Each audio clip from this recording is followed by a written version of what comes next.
isang maligayang araw ng mga puso sa ating lahat.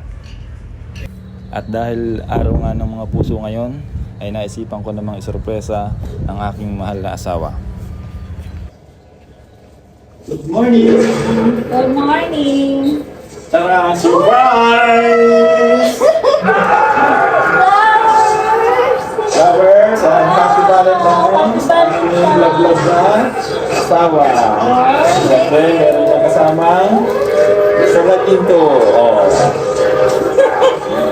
Quintas para sa ating Pauline. Thank you! Okay, tingnan natin kung ano siya.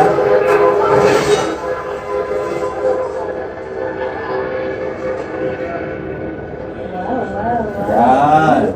Wow, dali tingin. Wow! Thank you! Okay, happy Valentine's. Happy Valentine's! Love you!